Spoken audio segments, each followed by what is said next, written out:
хас шүртенер саймарының улу Чилиның шахарларын сізге сақтырып. Дорогие друзья, от имени самой большой делегации съезда хакасского народа Аскизского района я предлагаю послушать те предложения, которые были обсуждены в Аскизском районе. Мы понимаем, что мы живем действительно в удивительное время, когда все очень скоротечно меняется. И, в общем-то, мы все с вами являемся свидетелями тех моментов, тех изменений, которые происходят в нашей жизни. Когда-то вопрос о возвращении Хактаса на свое исходное место тоже ставился, и сегодня он уже благополучно решен. И здесь на слайдах можно будет увидеть, что произошло с этим музеем с момента его основания. Музей стал брендом Аскизского района, стал брендом Хакасии и получил признание как лидер туриндустрии России 2014. Вы знаете, это все произошло благодаря программе, целевой республиканской программе поддержки развития культуры в республике. И по примеру музея Хактас на территории Хакасии было создано еще больше 10 новых музеев под открытым небом. Один пример. Литературный музей, который был открыт совершенно недавно на деньги республиканского гранта в далеком, отдаленном Ал-Верхняя Тёя, в котором проживает 85 человек. В Аскизском районе, к слову сказать, 36 населенных пунктов, отнесенных к категории малых и отдаленных сел. Это самое большое количество населенных малых сел. Вы знаете, с появлением литературного музея в Аль-Верхней Тёе появилось место для начинающих литераторов, появилось место для желающих изучить хакасский язык. И мы помним о том, что Гульсумкеле, турецкий ученый, изучал хакасский язык именно в этом селе. Но самое главное, хочется сказать о том, что во время открытия первого литературного музея в отдаленном Але произошло удивительное явление, удивительный момент, когда глава правительства Республики Хакасия Виктор Михайлович именно объявил, что это село, маленькое село, будет введено в программу развития малых сел. А это значит, что жителям, которые живут там, держат скот, за маточное поголовье будут выплачивают.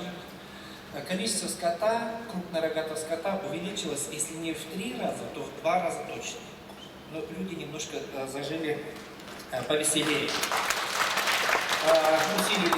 Улучшили дороги, усилили трансформаторы, прогрели воду, провели много благоустройства. В общем-то, я считаю, что вот эту программу развития малых сел следует продолжить.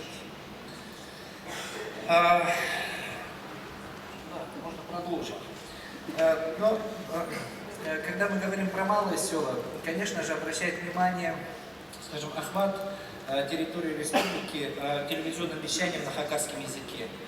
Да, недостаточно. Да, большинство наших хакасских сел, они находятся вдали от центра, и обеспечить вещанием становится невозможно, но я думаю, что их раз уже вернули, значит, телевидением покрыть можно будет, наверное, да? Вот.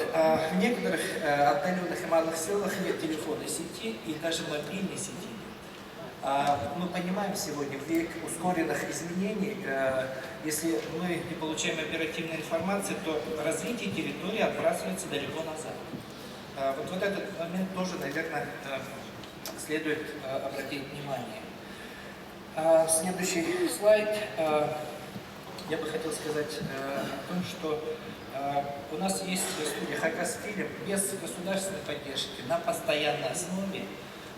Нам, местным хакасским жителям и хакасским детям и следующему поколению, скоро будет не на что просто опираться, если не будет хакасских фильмов, именно кино, документальных фильмов на хакасском языке. И также благодаря республиканским целевым программам муниципальная образовательная сеть с этнокультурным компонентом, она была не только сохранена, но и получила дальнейшее развитие. В Аскизском районе, благодаря вот этой программе, было построено несколько школ. Но и совсем недавно открывали новую школу, сельскую школу. Перед этим, первый, наверное, наверное, не в России, но в Хакасии мы открыли школу, дом учителя школа. То есть вот по такой новой программе.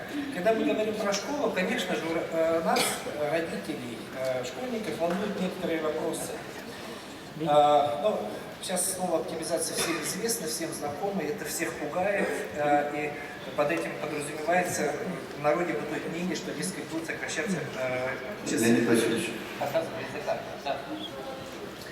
Вот. Ну, я, в общем-то, буквально еще секунду закончу. Когда мы говорим о школьниках, да, экзамен по хакасскому языку после 9 класса, большинство детей не особо желает его сдавать. Ну, потому что родители, наверное, тоже в этом не заинтересованы. Я думаю, что родители должны быть заинтересованы в этом наравне со школьниками. Тогда мы можем понимать, что появится стимул. Очень много людей волнует вопрос поступления в высшее учебное заведение и в среднее учебное заведение. И у нас бытует мнение, что было бы хорошо, если бы при поступлении в ВУЗ, СУЗ, для человека, владеющего хакасским языком, были созданы какие-то приоритеты.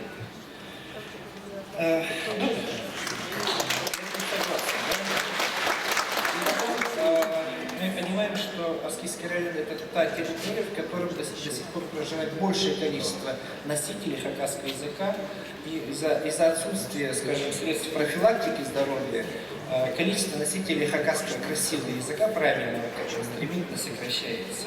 Ну и наше еще одно предложение. Съезд хотелось бы проводить не раз в 5 лет, а раз в 3 года, потому что за 5 лет